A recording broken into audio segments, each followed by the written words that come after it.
Brian to do the honors on the conflict. I think you're referring to the statement that members of the subcommittee are reminded to be aware of their duties under the State Government Ethics Act and to avoid any conflict of interest or appearance of conflict of interest, and probably subcommittee members whether or not they see any or they want to announce any type of a conflict at this moment. That would be the statement that I was referring to. Not hearing any. Let's go ahead. Boy, I feel quite differently today, and after seeing these comments back before the quarterly meeting. Hold on, somebody's going to have to take over. My dogs are driving me crazy. That's right. Suzanne, do you want to give a recap for the about where we're at? It's not very, there's not much to recap. We published the opinion that said lawyers were not allowed to participate because it was a violation of Rule 8.4, administration of justice. We also said it was the ads were misleading because they didn't state that the communications were going to be recorded. The recording is obviously what everybody's concerned about. So we published an opinion that said it was unethical to participate because the ads were misleading. And then even if there was a statement that the communications were going to be recorded, we still felt like there were issues because it was a violation of 8.4, because consumers expect their communications with lawyers to be private. We published the opinion and we have gotten, a fair number of comments, pretty consistent comments, I think. Some very thoughtful and well-written comments, and I guess that's what we really want to focus on today. So I think I know I spoke to Kia after she recommended and that we take this back to subcommittee after at the quarterly meeting, and I sure feel like we got to think about this pretty hard and potentially doing a rewrite. That's just my 2 cents, given that I guess I did not appreciate the idea that the privacy sort of policy that Google has in this case, and I'm only relying upon the representations made in these letters or these comments, but it's basically the same as the privacy policy for Gmail and some other things, and that to issue an ethics opinion based upon our understanding of that privacy policy would kind of render be a lot more unsettling for a lot of people than just this folks that use the LSA platform to advertise. I don't know what you guys think. It just made me think that maybe the whole idea of a recorded call to me sounded like, government bugging type thing. Whereas when you put it in the context of Google's overall privacy policy and what they're trying to do to, maybe we need to think about this a lot harder. That's before we issue a ethics opinion. What do you think, Takia? I would say that I absolutely agree, because I didn't look at it from that perspective either. Email, I know how you work. I know how to send an email. I know how to do these things, but I don't know the ins and outs and all of the privacy statements and everything. And to think that it's essentially the same as like you were saying about email. I guess that changes the game. I know for me, it was just we're keeping the recording. You don't have any control over it. Well, if you look at it the same way as an email, then it kind of, it changes it a little bit for me. What do you think, Ripley? I continue to have the same concerns about the recording of the phone call. I've been sitting around puzzling about this since we had the last meeting, and I guess there's potentially a way to make the disclaimer or the notification about the recording of the phone call maybe more prominent or something like that. But I continue to be uncomfortable with just the general idea of the phone call being recorded. I mean, I understand it's, quote, just like everything else, unquote, with respect to Gmail and people's servers and other kinds of, people who use Google Voice or whatever. It's the same kind of thing. But this to me just seems a little different for some reason that I'm really not even sure I can explain adequately. And so part of what I was looking forward to about this meeting was in the hopes that other people would have gotten some sort of epiphany, as I told Suzanne earlier, about how this ought to work. But I guess there is conceivably a way where beefing up the disclaimer or the notification might make me feel a little bit better about it. But yeah, I agree. We ought to talk about it some more, see what we can do about it. You had any second thoughts, Lamar? I think we were all kind of uniform in our belief after when we issued the first proposed opinion, but I've been thrown off. Let's just say that. What about you? First of all, the question I have is, has anybody actually fact checked this idea in our comments we received that Google's same privacy policy that governs other Google products governs these LSA recordings? Is that in fact true? Does anybody know? I do. I have not looked into that. Suzanne, I don't know if you've looked into that. No, I have not. I'm not even sure how to do that, but that's part of the problem. Yeah, so I think that's an important threshold question. I'm not either, so I'm not blaming anybody else for not have done it, but I think that's an important threshold question, right? Because obviously, if it is the same privacy policy, it's hard to keep the opinion we've got as written because we're finding fault with a privacy policy that we have found acceptable in other areas, right? And I think more to the point, society has found overall acceptable in other areas.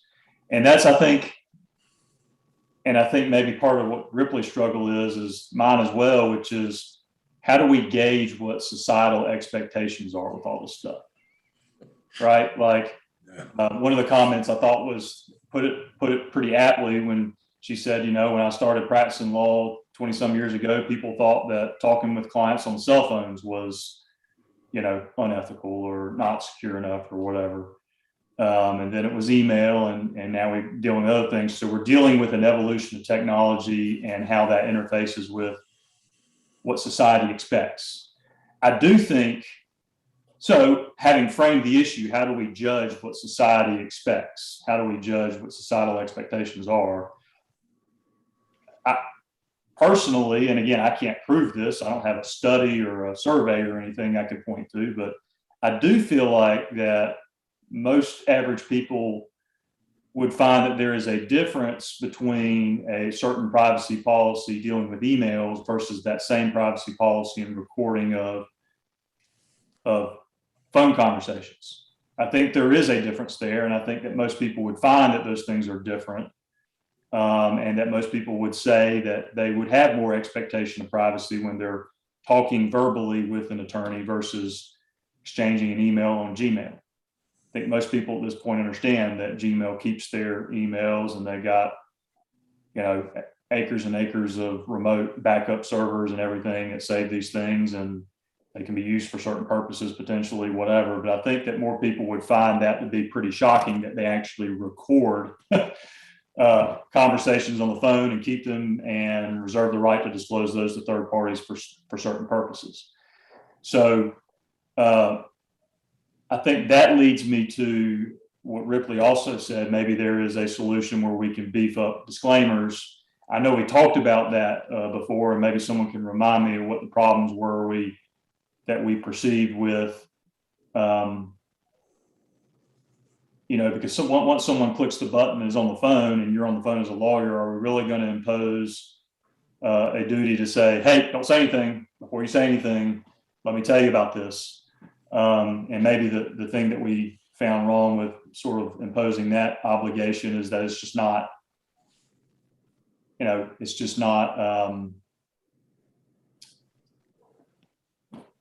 not reasonable to expect. I mean, I think Stephen may have been the one that said, well, Lord, sometimes people just get on the phone with me and just start talking, and telling me about anything and everything before I can even get a word in. And so I think maybe that was some of the hesitation we had about, well, do we want to pass a per se rule that lawyers, when they get on the phone through these routed services, they got to go ahead and make sure everybody understands, this is being recorded, it's being saved, could be disclosed, this is not confidential, this is not attorney-client. That seems to be a tough thing to impose on a lawyer, to say that or that sort of thing every time when they get on the phone.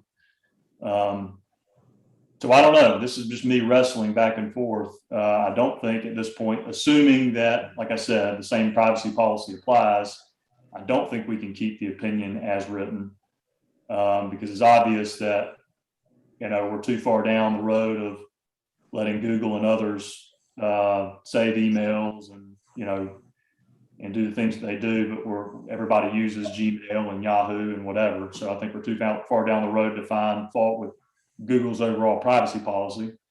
That would certainly be met with stern opposition. I'll just put it that way. Yeah. But I don't know. Is there a middle of the road option? I don't know. Hopefully someone else on the call is more creative than me.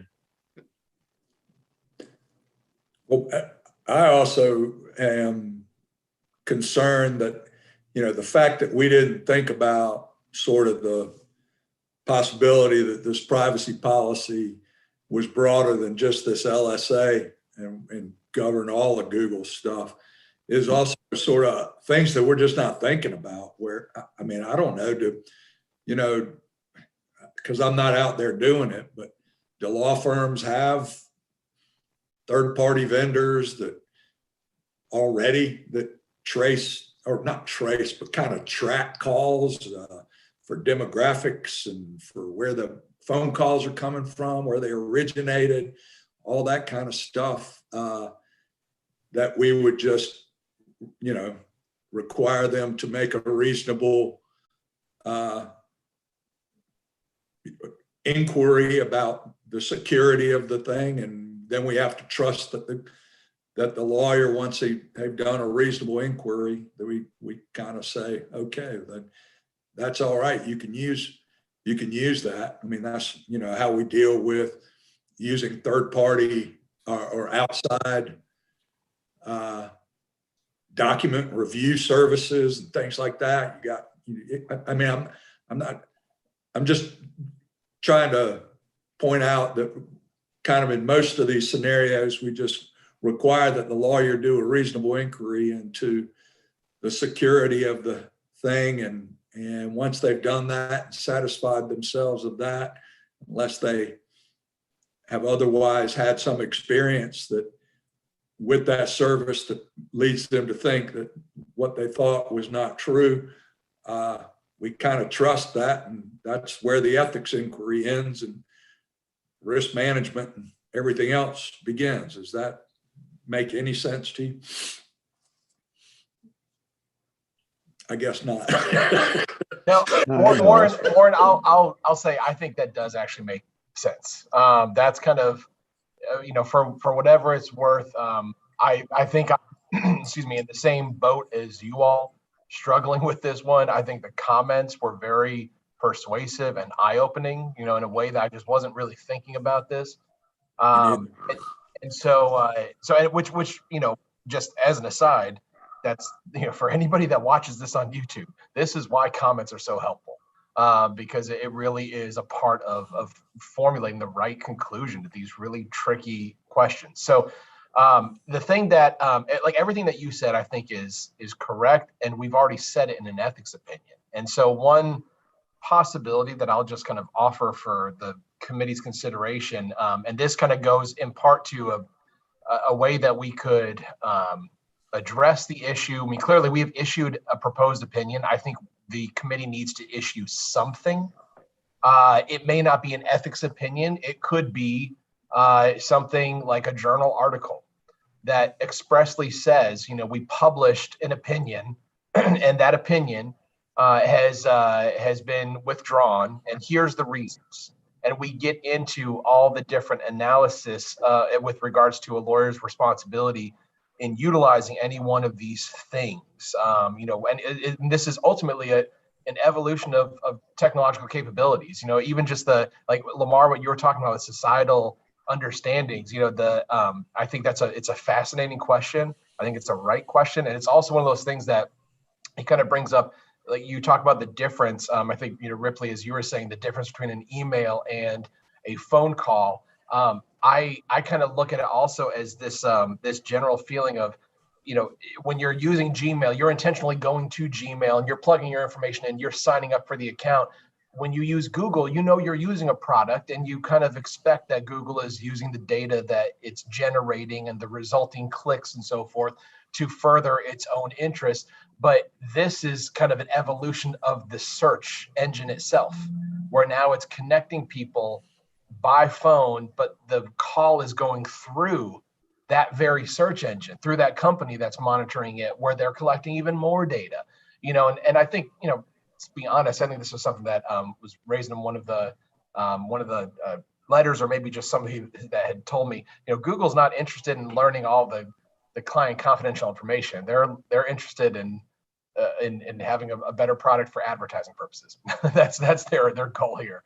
So I think it's kind of this is once again a business that's evolving, and a product and a service that's evolving.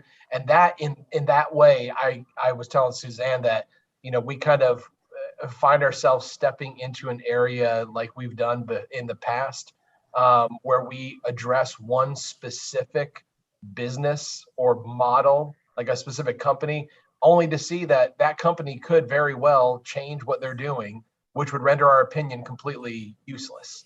But yet we have this permanent statement out there saying, don't use this one.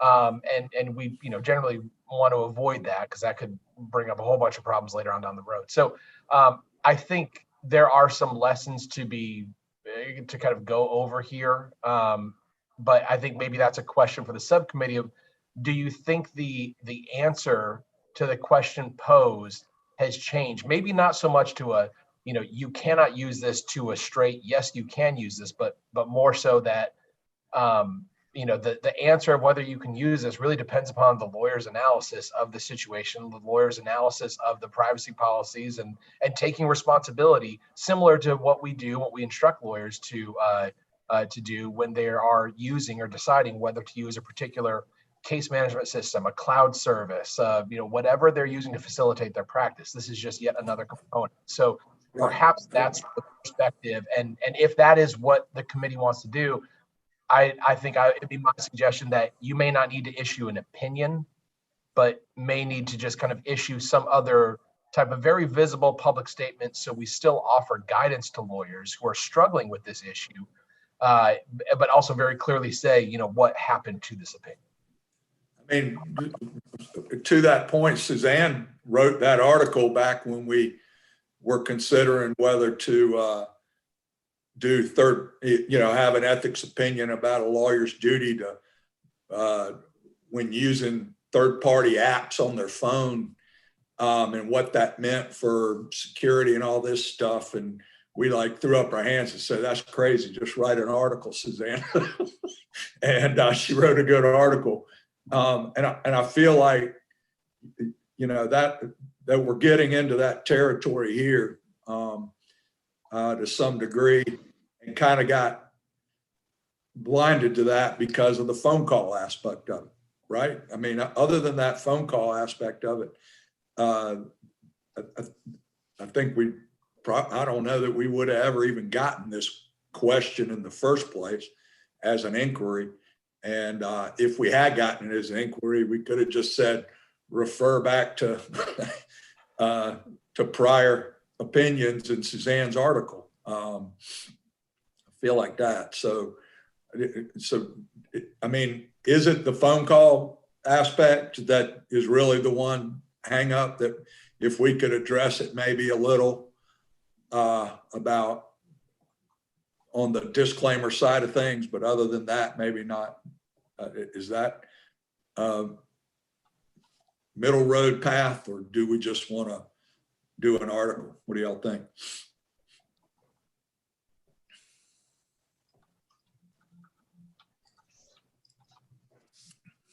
I had a question. One of the comments mentioned some federal statute, Stored Communications Act or something. And maybe Suzanne remembers this from her article, or I don't know, but I mean, in sort of in line with what Brian's suggesting as an alternative, I mean, why isn't this just really a question of whether or not Google is complying with federal privacy laws? Right. I actually have started writing an article in case that's the way you want to go. And one of the statements in the article is that there are some legal issues here and technical issues that really are outside our expertise and purview. And I think that's a valid point. Yeah. Deanna, do you have any input on this?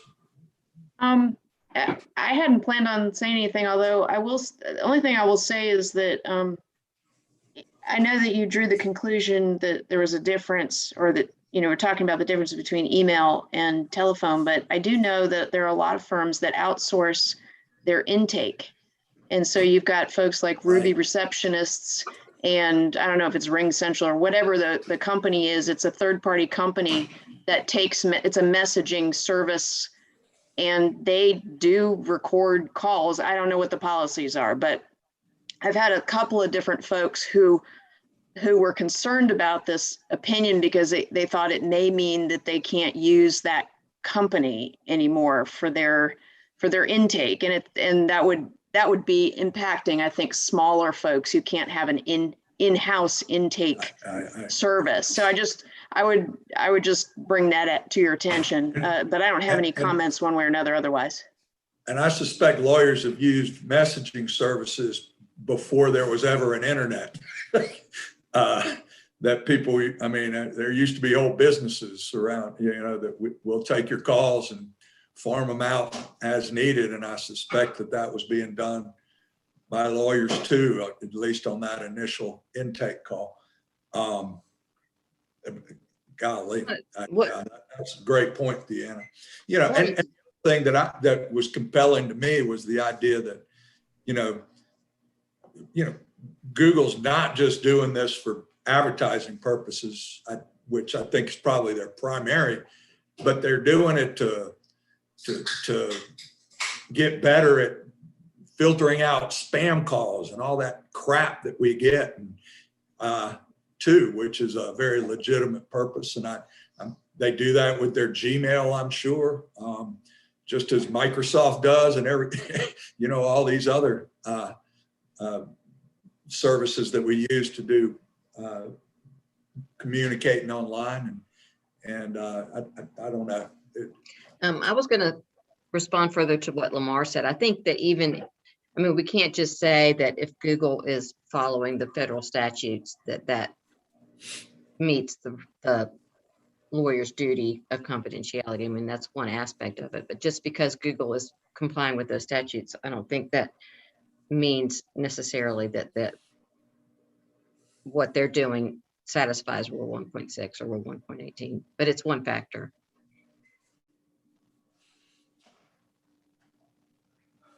I kind of like the article idea versus an opinion at this point. I mean, it seems like we would just get too deep into the weeds to try to figure out what we need to say, how we're going to exclude certain things and include other things. I just think that the article would be the better way to go. I'm on board with that. I'm on board with that too. And, you know, maybe on the telephone issue, the article can sort of emphasize maybe you and or your staff to the extent you educate your staff on the fact that calls that come in through this are being recorded, and that they probably should reiterate whatever that whisper disclaimer is from Google. They ought to maybe reiterate that, or not. Don't make it a requirement, but certainly something that they think about educating them on. Yep, that's in there. Actually, it would be.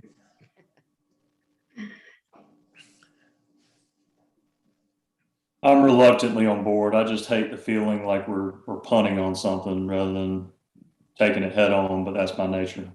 I don't see any way around it. I'm the same way, Lamar. I have to say, I make that suggestion, not that it's perfect. I feel like this is kind of an imperfect issue, and I think we're all seeing that the opinion, like Takia was just saying, the opinion as it is right now is probably broader than we realized it would be, Right. and has a reach that we did not intend. But then to craft the opinion in a way that excludes some things while covering others may result in logical inconsistencies that, and especially as technology continues to evolve and services continue to evolve, and then we're gonna have to address that as well. That's where it's, you know, it is, there is this part of, I guess, this new, it's not new, it's always been our professional responsibility to, if we're gonna use something, we better know how to use it. We better do it in a way that's gonna be, you know, I guess, ensuring confidentiality in this particular situation. But that's going to be, I feel like it's kind of like trying to catch smoke, if we're actually going to try to put parameters on how these things continue to evolve. So yeah, I'm with you, but maybe we can just, it can be a reminder, and once again another lesson of just how technology makes everything more difficult. And if anybody knows where the light switch is to just turn off the internet, please go ahead and flip it, because I think life will be easier. Yeah, and just about evolution of technologies. Just anybody else on the call have an Alexa? Oh, I know. No. Oh, you know darn well Alexa's listening to everything you say within earshot, right? Yeah. That's why I don't have I one. don't have one. No, well, you know, Those of you who have it or know what it is. And Lamar, so your privacy policies. Anything that we hear you say in your living room or your law office or whatever, we get to record it and keep it. And I think I totally agree with you. In fact, I've given some CLEs over the past 18 months of professional responsibility in a pandemic, talking about that aspect. You know, are you at home and you've got one of those listening devices? But really, right now, I don't have an Alexa in my office, but I have a listening device. It's this thing. Oh yeah. Like if I say that magic phrase, then suddenly it's gonna pop up and ask me how can I help. So. Right. That's a whole nother rabbit hole that I'm just going to pretend you didn't raise in this public meeting, so I can just ignore it. But no, you're absolutely right. It can go I wanted to say one thing. I still struggle in this scenario with whether there's a duty at all, because of whether these are even prospective clients, and if they're not even prospective clients, then where's that duty anyway? I 100% agree with that, Suzanne, too. It's a lot grayer than it. Just because you have an advertisement out there does not mean that when somebody responds to it, they are that they create that automatically, I guess. Or maybe they do. I don't know. Well, they don't. I mean, I don't. Right. Whether somebody is a prospective client is one of the most confusing things to me, especially really with the way things work on the internet. But to me, I don't think it's clear that there is even a duty under 1.6 or 1.18, and that's why we sort of ended up going to the 8.4. Right. Which I think that we're doing smart. And another thing, you know, that Mark Enriquez used to always bring this up too. You know, we're here to protect the public, and unless there's evidence that this thing is harming the public, maybe we need to be very careful before we extrapolate hypothetical worst case scenarios and try to regulate against that. And maybe, you know, if down the line it looks like something's not working, we can always come back to revisit it. But there's no reason to think that this is working to the detriment of, you know, we haven't heard of a single subpoena going to get these, because these things are out there by the thousands, right? I mean, all over the country, lawyers are doing it, not just North Carolina. So, you know, unless there's something out there where we're familiar that the FBI is getting subpoenaed recorded telephone conversations through this LSA program from these folks calling lawyers, I don't know. To me, that's us just kind of thinking of that might be a possibility, but not actually seeing that it's happening. And also to that point of protecting the public, I mean, the responsibilities that we have generally under the rules of professional conduct exist within the attorney-client relationship, or at least a prospective client relationship. And if there's no relationship, then most of the duties don't apply. Right. True. So finish your article. Should we take a vote on whether to recommend withdrawing the proposed opinion and issuing a, instead having Suzanne write an article about the factors to look for and in determining whether a lawyer wants to use this, and then referring to some prior ethics opinions and prior articles for guidance? I think, Warren, I think the instruction from the subcommittee and the feeling of the subcommittee is pretty clear, and maybe we can make that official motion when we have the article. So Suzanne, maybe you can finish up the draft and send it to the subcommittee members, that you can kind of see what's in front of you before actually taking action and withdrawing the opinion.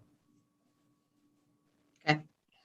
And to do, we don't do that as a subcommittee. We recommend it to the ethics committee, and then they recommend it to the council. Is that how it works? I don't think this requires council approval. Oh yeah, because it never got.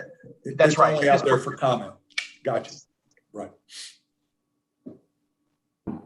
All right. Well, I think we have some direction. So thank you, everybody, for your thoughts and for just taking the time to really consider this in a very different way. So I really appreciate it. Yeah. Thank you. You all appreciate it. Thank you, everybody. Bye.